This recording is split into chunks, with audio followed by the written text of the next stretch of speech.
So, yeah, I wanted to talk about the grid. So Max couldn't make it. Like he was coming on Thursday, but he can't like make it today. So it was kind of like last minute. He just told me this morning. So he said he might have a problem, but they're they're um they're like moving their workplace or something, like a whole plant. They're like moving from one place to another. So something happened with it. Um, so anyway, I wanted to talk about the grid. This kind of a pretty good. This thing's pretty good, but it's not that long, but I'm gonna play it. It's like a video. Ah, that's what I want to do. There.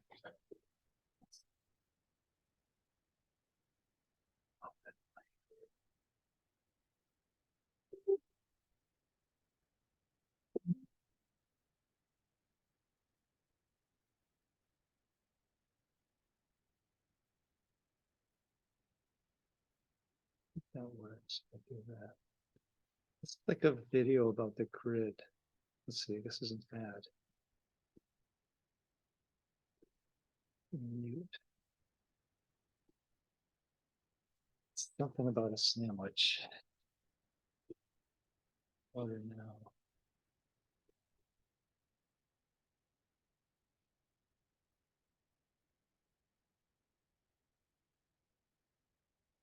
What would you do if your electricity was suddenly cut? What if you didn't have power for days or weeks? What if no one in the city or the state where you live had any power either? The possibility of a massive, extended blackout may sound far fetched, but recent events show there are reasons for concern. In February 2021, an electric grid failure in Texas caused more than 4.5 million homes and businesses to lose power. Months later, wide scale droughts and wildfires threatened the western US with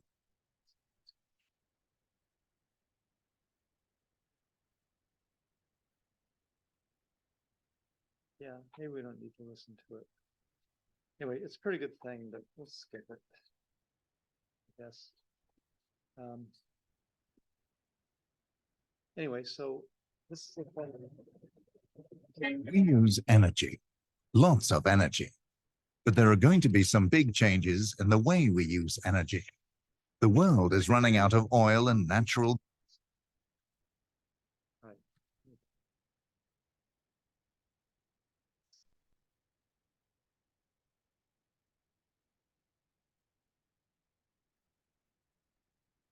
Anyway, that's the grid in what 1888 in New York City, which was the first place to have a grid. So basically, at that point, Thomas Edison had built the first power station, and it was on DC. So they had, and then they built other power stations in New York, and they were all on different voltages at DC. So you had to like contract with your supplier, and you could only run a line like 1 mile. So every block had to have its own power station. Each one had like different voltages, because if you had a company, you had to have like a really high voltage to run the equipment. And then if you're in your house, you didn't want to have like I don't know 500 volt power lines going through your house, right? Because you just kill yourself. So anyway, each line goes to like a specific group of places, and all connected to one power generating station that run in DC, right? And then Tesla kind of invented AC in Buffalo with the Niagara Falls, and after that, AC kind of took over everything. But the original grid was this DC uh, power grid. It looked like that. Now this is like New York now, and all the power lines are underground, and the power is coming from northern Canada, right? And it's being transmitted partly over these. Let's see, it's always a problem. It's being transmitted partly over DC power lines. Let's see, I have these open somewhere inside this guy. So, like for instance, these are a list of the longest power lines in the world, which are high voltage DC. It's like 2,500 kilometer, 800 kilovolt. power lines. The idea is like with AC, the reason why Tesla's AC was better than DC was like um, the it's going to be like the current squared times the voltage gives you the heat that you generate in the system. So with AC, because it's the current is like shifting back and forth, you aren't actually like generating much heat. Whereas in DC, you're going directly through the line and you're producing a lot of heat.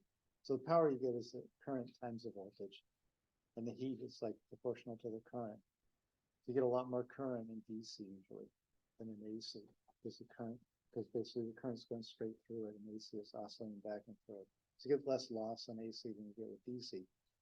But in AC, you have to have like like a high voltage AC has to have it's a three-phase system, so you have three cables. So if you look at the power lines, they're going to be like three lines, one on the top and two on the sides in the high voltage transmission. Whereas for high voltage DC, it's possible to do it with monopoles. You can have just one line. And also, so if the power you get out is voltage times current, then you can crank up the voltage to something like 1,000 kilovolts, and then you don't need any current at all. Like basically just a trickle of current at 1,000 kilovolts is enough to like power a city, right? So basically, if you can cut the current down to zero, then basically you get no loss in these long transmission lines. So one of the ideas is to take high voltage DC and just run a line around the earth with almost no loss. You can get the voltage high enough, and then have like solar power plants all along that.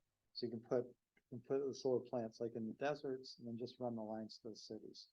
Basically, by having a grid like that, you could have this kind of circular earth power plant where it's always sunny somewhere, and you could keep the power flowing everywhere, right? And basically with no loss through the transmission lines.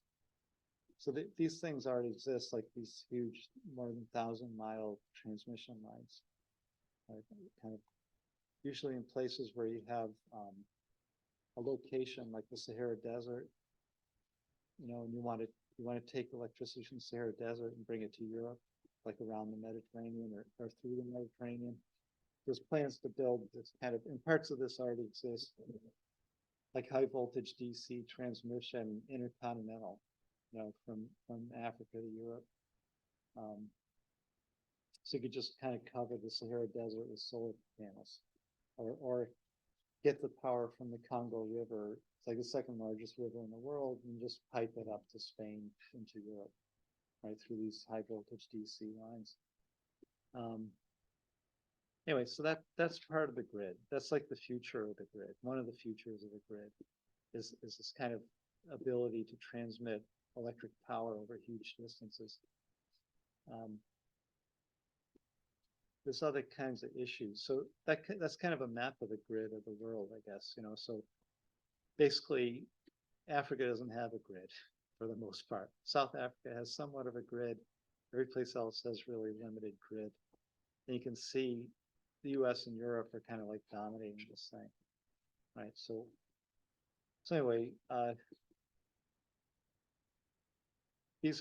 you can see there's like three lines for every one, like there's 1, 2, 3, there's 3 for each. So those are like AC, high voltage AC transmission. So some issues about like converting from AC to DC and DC to AC. AC also has advantage, like you can run you can use transformers to change the voltage, right? Transformers aren't exactly the same thing with DC as they are with AC. So AC, you have a current kind of always running, oscillating through coils, and just run different size coils inside each other, and it'll change the different numbers of windings can change the voltage. So you can transform from something like, I don't know, 660 down to like 120, in your house, like outside your house. Right? In DC, you can't exactly do that as easily. So that's why the New York thing shows each separate DC power has to have a separate power line going, right? But you can get by with just one line because you can use a ground. You can use the ground as a ground and just have one DC line instead of 3 for a 3-phase AC. So anyway, there's advantages and disadvantages of different kinds of transmission. The main thing with the grid is that you have these big power stations like the Miami Fort station, and it's producing this huge amount of electricity, and it's going out into lines. There's no storage at all. There's a small amount of storage in Ohio, but there isn't really much anything to speak of. So basically everything that's produced has to be used in less than like 0.1 second. So the minute that you produce it, you have to use it. And so it relies on the idea that everyone is, at any particular time, everyone is kind of using some electricity, right? And the stuff that isn't used is kind of thrown away. Like that's just going to go off as heat. So basically you need to kind of consume, so you're generating to meet the maximum usage that you have. It has to be in a certain area. Like in other words, downtown's using a lot during the day and the suburbs use more at night. So basically somehow the grid has these like holes in it. In other words, the wires, basically the potential drops downtown during the day, it drops in the suburbs at night. So you have to kind of somehow balance this thing out. Otherwise you have power plants that are trying to produce for the peaks of the usage, right? So you're overproducing all the time, right? So this kind of a problem with storage. Storage can mitigate a lot of the issues. If you can store the electricity in batteries, then you can get around the idea that you're producing too much at any given time, right? So right now the system's basically a just-in-time system. Like you make it less than a second before you use it, and there aren't control features to it.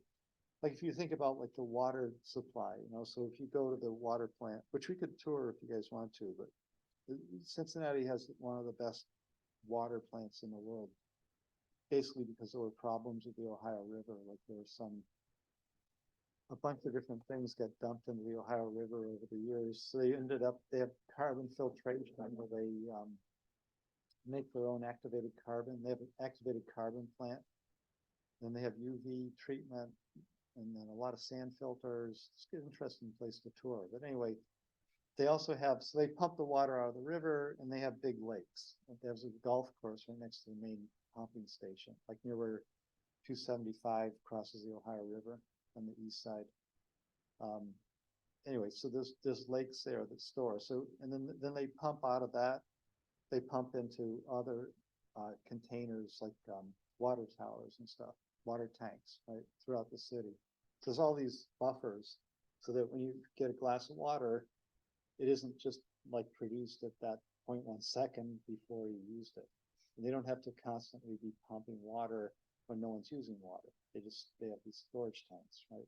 Electricity doesn't have that kind of feature, right? So basically, if you thought about you're making a product, that's got a short shelf life, and basically with no means to store it, like refrigeration, like vegetables or something, so everything has kind of a shelf life, but this thing doesn't have any shelf life. It's an instantaneous shelf life. So it's kind of a strange business to be in, making power, right? It has to be consumed immediately.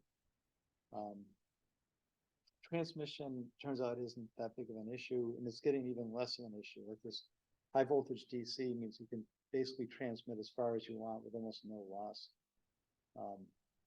So we have a problem like transitioning from coal to other kinds of power plants, but that you can see changing like by the day, basically in Ohio. So basically going from coal to natural gas, and then solar is kind of taking a big chunk of it, right? It's basically in the end, solar is just going to take over the whole thing, right? And then it'll be storage and solar. So a lot of the coal plants are going to be turned into battery storage facilities to store it, and then you'll have this kind of long distance DC transmission, which already exists. Like in the power that's produced in Canada, I have a picture of that in here somewhere, but the power that's produced in Canada is transmitted over high voltage DC to, so this is like, that's a 3-phase AC line. This is a DC. It's basically like one line and then a ground to take care of it. And then these are all high voltage DC in Europe. And you can see that this business here is this Euro-Africa line. It's going to go kind of from Egypt to kind of Turkey, then to Greece, and then into the European grid. Right, so that already basically exists at this point. So this kind of idea of like intercontinental transmission of electricity. It's like all these high voltage lines that cross the North Sea. So when they put wind turbines in, they try to put them right on top of those things. So the wind turbines farms will be like right along these green lines, right? So they can feed into the grid more easily. So they don't have to worry about transmission, building the transmission. And but there's already these like high voltage transmission lines. So the US, so this US is broken down into like the West, the East, and Texas. And then there's this Quebec interconnect. So there's a lot of power in the Hydro-Quebec up here. And that's all carried by high voltage DC down to basically New York City and the East Coast. So a lot of the New England and New York and Philadelphia are kind of being powered by this hydro power up in the north. There's a picture of that. Basically, all these lakes have dams on them. And then they run by high voltage DC down to Quebec, and there's like an interconnect near New York where it connects into the New York grid. Right, so everything's kind of interconnected, but there's this regionalized nature to the thing. Right, so I mean, the Canadian basically is a different country. Basically, that's really part of the Eastern U.S. connection. Right, and then Texas, because there's federal regulation that governs the transmission of power over long distances, basically Texas didn't want to be part of that. So they just decided to have their own, this ERCOT system, which recently they've run into problems. Like when they had a blackout in 2021 in the winter, they had no regulation. So the price of electricity like went through the roof, and they didn't even notify people that the price of electricity went up like 20 times overnight. So people were getting bills for like $20,000 for a couple of weeks of electricity, you know, and then they had to just pay it because the laws were kind of crazy, you know. So there's some advantage to having federal regulation to the power system, you know. But basically, Texas is also leading the way for wind and solar. They don't like to brag that, but basically, there's a lot of wind in West Texas, you know. So the wind is going to be like Nebraska, then West Texas, and Kansas and Iowa. Right? They can pump it to like the Great Lakes, and then Texas uses its own, I think, the wind power. Anyway, so that's kind of what there's so between the West and the East, there's interconnects. There's places where so all within this whole region, the AC is in the same cycle. So it's the timing of the peaks of the AC and the entire East region peaks at exactly the same time. So all the wind turbines are turning in synchronously with each other, and they're all across the entire Eastern U.S. All the wind turbines are turning in the same pace. You know, and all the coal generation plants are turning at the same pace, so that the peaks of all the AC can be added together. So there's a frequency impact to this whole thing. If that frequency gets out of kilter, then if you have peaks and valleys meeting, all of a sudden you have heat generated. When you have heat generated, the lines expand because of thermal expansion, and they sag. Then eventually they kind of break. You know, so basically, bad things can happen if you don't have control over the whole system, like this, because of the AC and the frequency and so basically that's happened before. That's happened a few times, right? So one thing gets out of kilter. So if you have, I mean, there's like say in the West, there's like the Grand Coulee dams. There's a bunch of dams on the Columbia River that generate a lot of electricity, but it isn't really used at that part of the country. So there's a loop it's called the Western Loop interconnect that goes around in a circle. Basically goes to San Diego, Los Angeles, San Francisco, and then goes up to those dams on the Columbia River. Right, so that's all kind of interconnected. And there's like wind power and stuff in Nevada. You know, there's a couple different things, solar power and things, but anyway, so that whole thing is connected in a loop here. So if you draw electricity out in San Francisco, the electrons are kind of coming from wherever they could come from. Right, so there isn't like a regulator that controls where the electron that you use in San Francisco came from. Right, so everything is kind of it's a loose connection of things that isn't exactly controlled very well. Right, and that's led to some kind of problems with the system. Like it's 2011 was the first recent disaster in Texas. So Texas is a good example because it's got an isolated power system. If some kind of hurricane or winter storms come into play, their system's liable to fail because it isn't necessarily connected to anywhere else, and no one else can pick up the slack. Like if their power generation shuts down. So in 2011 and 2021, they had like cold weather that they weren't used to, and then basically the power plants, the gas power plants and the coal plants shut down. So you have like a complete shutdown of like the natural gas system shut down and the coal plants shut down. So their whole grid was kind of based on 40 gigawatts coming from gas and 10 gigawatts coming from coal. Both of those went to like nothing, right? So they lost all their power all of a sudden. And then with their pricing scheme, when less power is available, they can charge more. Like they had no regulation over what a power company can charge people. So basically when this happened, the price went up that factor like 40 times. You know, basically just like some huge factor increase that was written into the contracts in the fine print that nobody really read, right? But in the meantime, like during those storms, like the wind picked up, so they got more wind power. Anyway, so the kind of the alternative energies somewhat balance things out, right? And also recently with the they had a kind of a tropical storm, and then during that basically they were saved by the solar and the wind. This is from 2021, and in fact these numbers, like the wind and solar, are actually much higher now than they were then. You know, so things are actually increasing for those.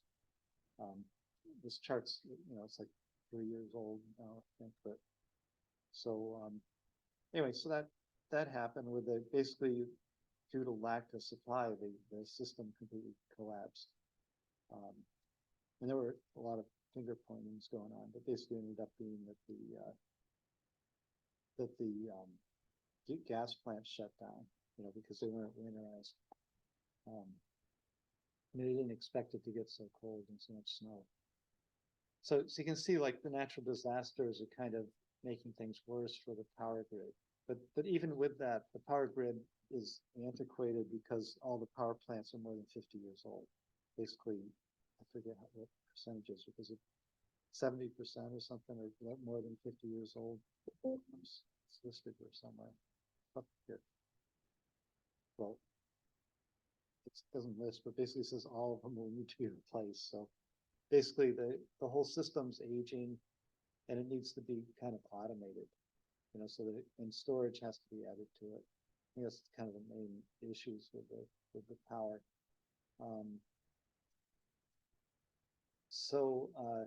Yeah, so Duke actually, they're headquartered in North Carolina, like in Charlotte now.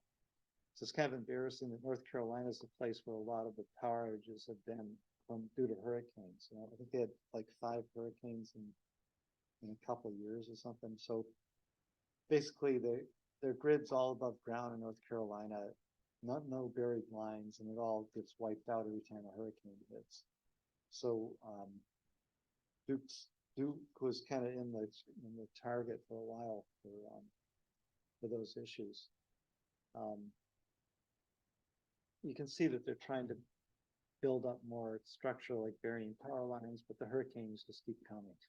You know, so somehow they can't keep up with it in that kind of the South Atlantic region. But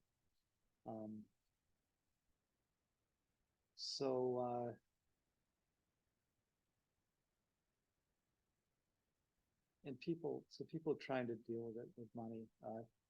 then there's the issue of like plug-in cars, like, so like, how's the grid gonna take care of that? And a lot of people are worried about it.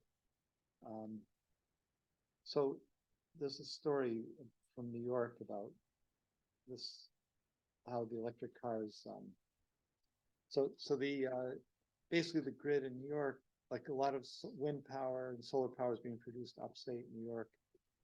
And then the lines go through like this one place, East Greenbush. It's like a control system, and then that pumps the, so this is like a choke point for the power coming through. And then it goes down to New York City. So this is actually like a control room there where they control, this is what it looks like to control the power flow, like the grid through New York to go to New York City. And they're basically controlling all the power supplied by things like this wind farm, and then in Copenhagen, and then there's a story like along the lines like how that power, where that power goes, and like how the control here works. Anyway, when there's a lot of power being generated and a lot being consumed in the summer, like the choke point ends up leading to like brownouts down in New York. Right, so that's kind of like where they need more infrastructure, and that's being added basically. That's the New York 2019 power distribution. Right, so fossil fuels, I guess, are going out. Nuclear seems to be about the same, even though they shut down a few, especially near New York City, they shut down a nuclear plant.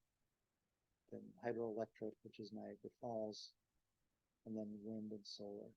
And so wind and solar, they don't count in these plots like house solar, like on your roof solar. So these are basically solar farms. Right? So anyway, so there's a lot of expansion, especially offshore wind, like in the Northeast, because most of the wind is actually offshore. It's not. Right? So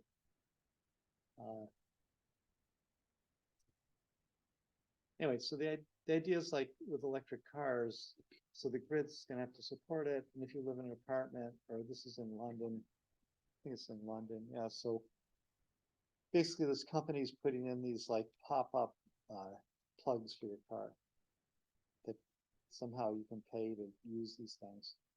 And basically the idea is like every parking space will have one of these. So you can just kind of charge your car like as you, whenever you can find a parking space. Right, so this is a company that's doing this in London, this Trojan Energy. So the number, like if you think about every car has to have a plug, especially for people living in apartments, like that becomes a problem. In California, they've made it that you have to, if you request your landlord puts in a plug, they have to do it. But this kind of the city helps pay for half of it. Right, so it's kind of like regulations are going to have to increase the number of plugs, and then the issue of like how you get the amount of electricity that's needed is another thing. So the grid is facing a lot of challenges. That's what it comes down to.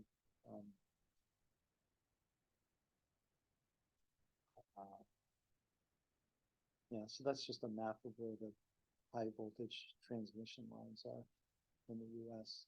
And each one, just kind of, the colors are different. I guess the colors are different voltages on this. Right, so you can see that some connects to Texas, but basically those are mostly like not operational, like the ones that connect between the Eastern grid and the Texas grid. And there's not really many connects between the West and the East. Right, so there's a couple like major connections where you can kind of bail out one from the other if there's a need for more power. Like this shows kind of the main connection points.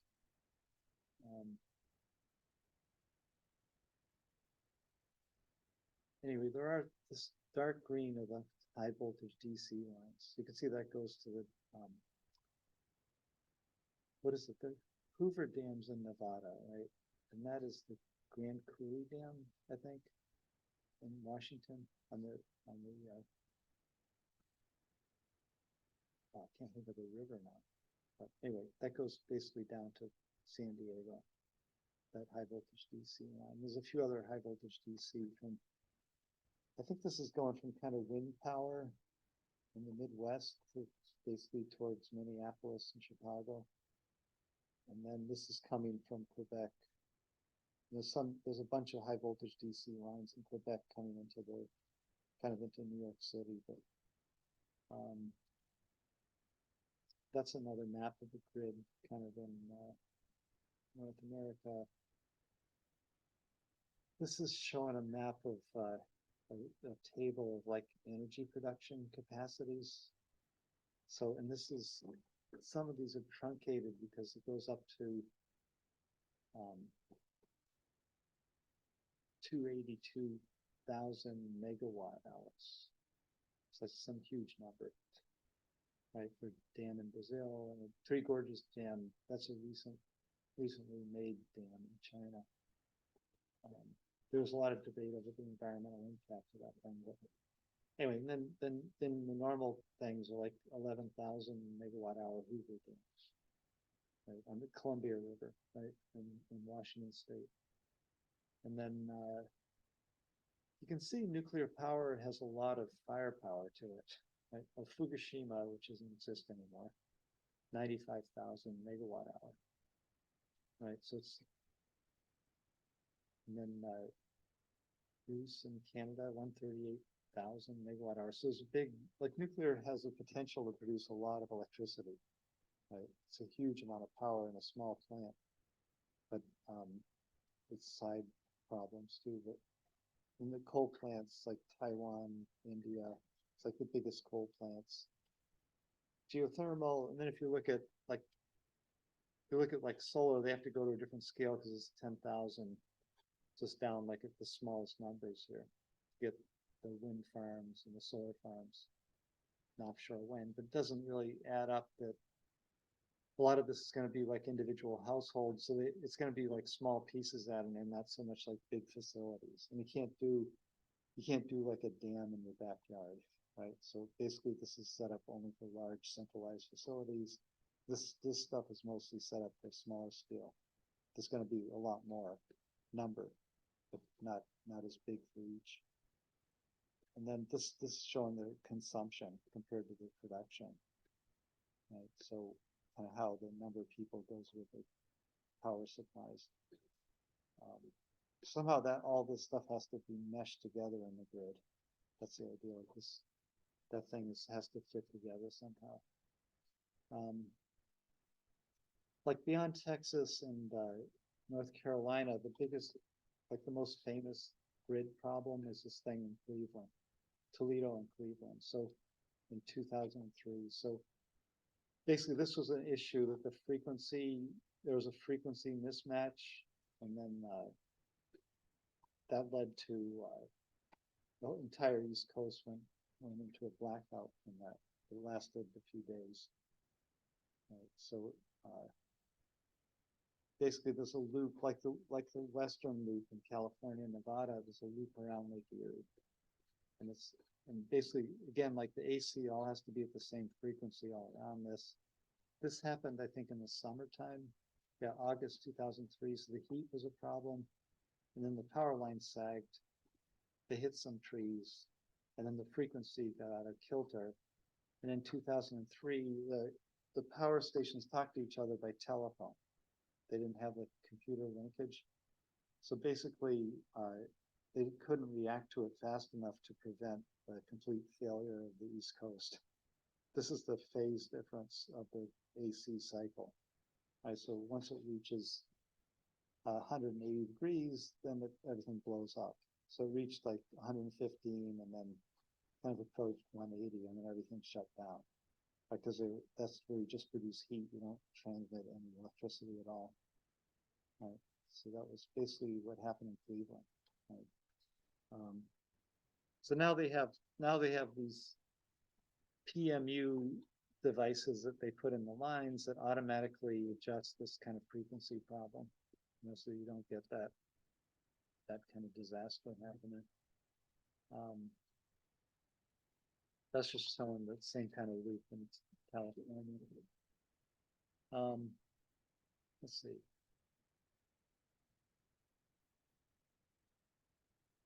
So, yeah, it's just showing like how you can look at the grid, right? So you have this kind of control stuff which kind of doesn't exist, but is being implemented. This regulations are going to control the grid. This kind of power draw from industry, and then there's the electric setup of the grid, digital control. So a lot of it is like control, like how do you control the flow of electricity, right? How are you gonna, and also it's gonna be like how it's set up. So you need to have like more like have microgrids that are connected to a main grid, so that if the main grid fails, the microgrid can still keep running, that kind of thing. So self-sufficient kind of microgrids for parts of cities, breaking the system down into smaller pieces is partly what people are talking about. And then more automation to control like what's going on, and then especially sensors for the frequency, keep the system on the same frequency.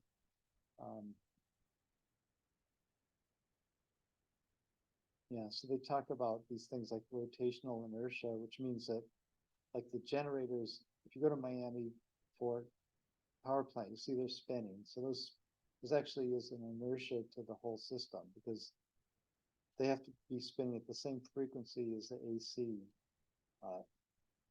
that's being produced, so that the whole system can be thought of as having a rotational inertia to it, because the AC cycle is going on.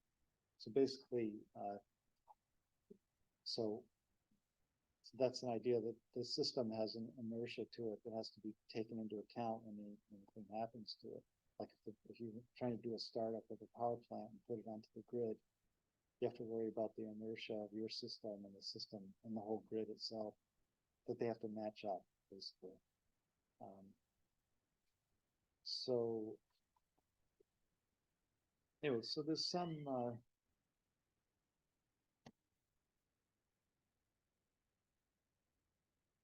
cases where this has been implemented, like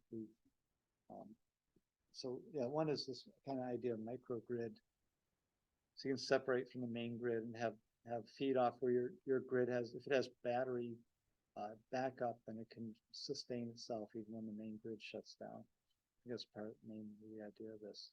So you can break the grid into pieces, where you can have failure on one piece and the whole system doesn't just collapse. And they're connected by some kind of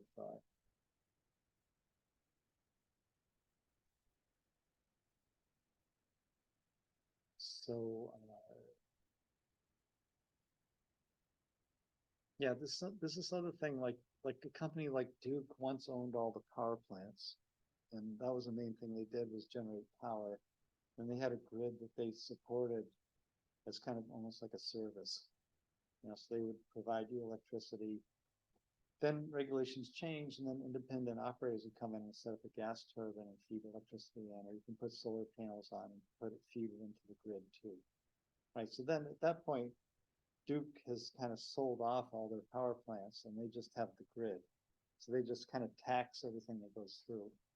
Right. And it turns out they can make more money doing that than they can burning coal. Like, so they don't care how, Duke doesn't care how the electricity is produced. They just care that they're going to transmit it over their lines, and they're basically just a kind of a branch of the government almost, right? Except they make money, right? But so basically, this kind of idea of utility death spiral has to do with the power plants. As more and more people start producing electricity and putting in, then they have to maintain this grid, and they aren't getting much benefit out of it. Although they can figure out, they know how to make money, but basically the utility death spiral is that the power plants are just shutting down, and there's other competitive kind of power sources, and the people that own coal plants aren't doing that well. Right? So basically the coal plants are like a stranded asset at this point.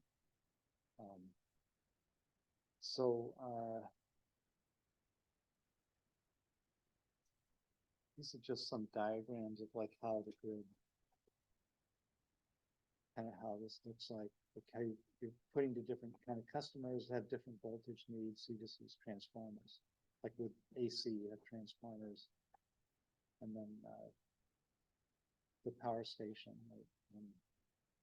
So the new grid, that's the traditional way, and the new one is going to have more controlled cycles to it. Right? So you have basically you're going to have like microgrids and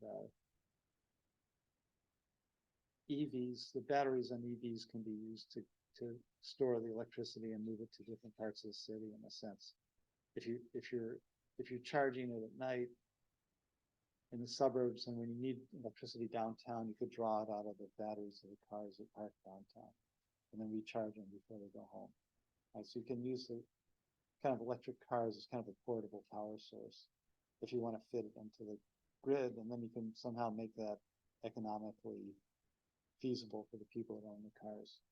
Right, so you're kind of renting your battery to the power company, and they'll provide some kind of power for your car rather than doing that.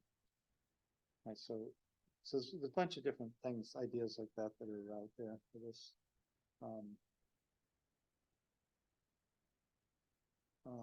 This is just showing how this during the daytime what the grid has to deal with. Right, in other words, the megawatts. This is for I think this is for like San Diego or something. So it's basically in the middle of the day, there's a lot more draw, and then like this has been, let's see. So with the addition of renewable energy, which peaks during the middle of the day, it's like balanced out the hole in the energy cycle. Right, so you can plan if you plan things right, and you have batteries supply to cover the nighttime, then basically you can kind of flatten out the power, the megawatts on the grid. So you can even this thing out. Right, so there's ways to do that with computers, right, and computer programs to kind of deal with how this thing is. A big part of it's going to be like energy storage. It's like where you can. So there already exists some kind of so that thing is called load balancing. Right, when you do that, if you have storage, you can load balance. You can, when there's a dip in the grid power, you can add to it with using batteries, basically. But there's other kinds of so this is kind of a list of these, and some of these, like this is near us. This is up on Lake Michigan. This they built next to a I don't know if there's a picture of that in here, but yeah, that's somewhere in China. This is kind of interesting. Oops, didn't get to it.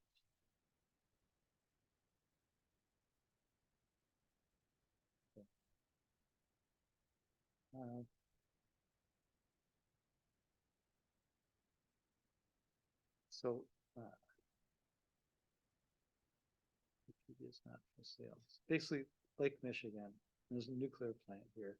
Then also offshore, because this energy storage facilities there, they build wind turbines all offshore here also. It's basically there's a cliff and there's a lake, and they pump the water with these big pumps up into the lake, and then when there's excess energy, when they need energy, they let the lake drain out through these pumps, and they acts like a power generation station. So it can produce let's say in here.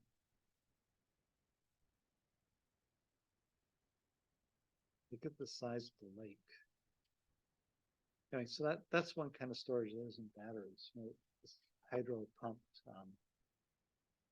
pump storage power plant. Let's see where it says what the power is of that thing.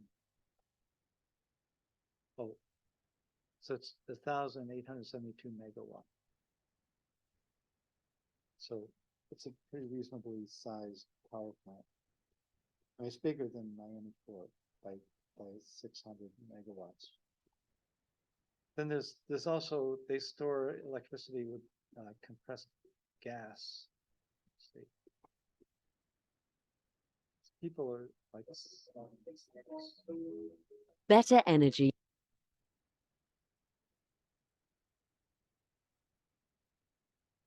so they buried the tanks. This is in England.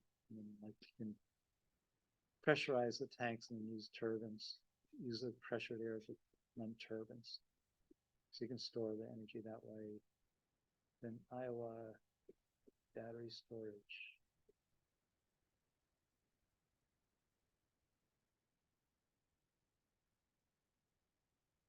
I think this is a big like Tesla plant to store grid electricity. Isn't opening. There's these giant flywheels that they make to store electricity.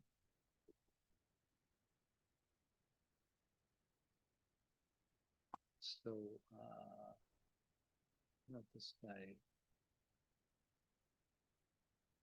Look who saved Slaughter Sunday again. Here we Oh, go here.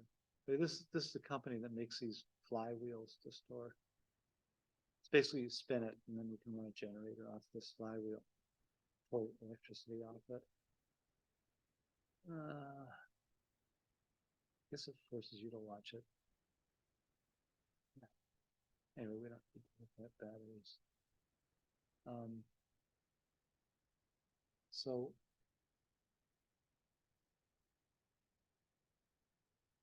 there's a lot of people working on different storage technologies. That's the idea. That's it in China. Right? So hydro. It's a compressed air plant. It's 132 million kilowatt hours of electricity.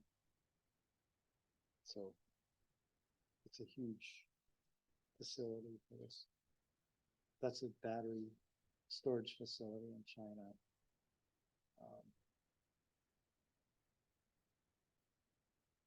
So anyway, that's kind of where things are going for storage.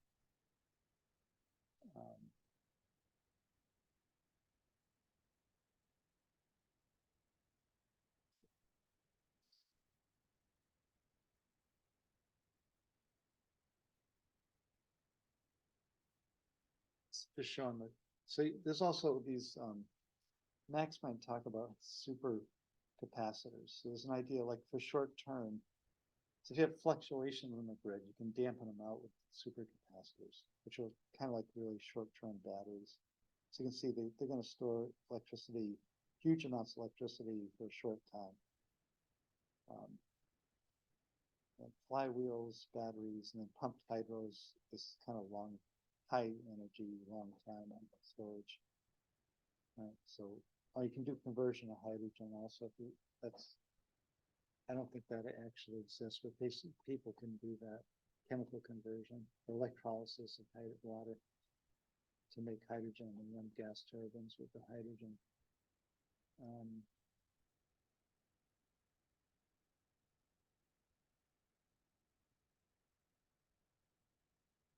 This is just showing where, so California has the most storage facilities.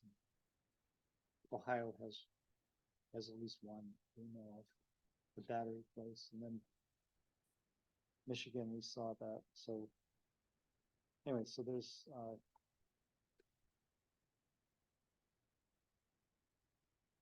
anyway, so there are some storage facilities. The strange thing is Texas is always leading the way, even though they're a conservative state. So it's kind of a funny balance between California and Texas in this thing. But I mean, so they have a huge amount of wind and solar, and they have storage, and they also have oil and gas. So, this is the thing where they make ice. So in the cold part of the day, you make ice, and they use that to run kind of the air conditioning. This Ice Bear company. I thought it was kind of interesting. So you can, instead of having an air conditioner, you just have an ice maker and a blower that goes over the ice, and then cools your house, right? And it stores the energy that you took to make the ice. So you can make the ice and not during the hottest part of the day, so that you're using the power. So you're leveling out the grid with this thing. Right? So it's using the power at night when the power is cheaper. Right? I don't know, so there's different technologies people are thinking of. Then like now, like a couple of years ago, this was like new, but now Cincinnati has a smart grid thing, and basically everyone has a smart thermostat. It's like this has taken off probably in the past couple of years, right? I think that you can have this kind of, the power company can kind of control your air conditioner during peak usage. They can cut down your use. They can do something like cool your house way down during the day, or like when there's less power usage, and when the peak comes, they can shut it off. And your house kind of coasts, I guess, back up to temperature, but the power is not being drawn out of the plants. So that kind of thing, like kind of smart control over everything. I think you guys already know about that. I mean, this a few years ago, this was like science fiction, and now it's basically like, I think it's already everywhere. But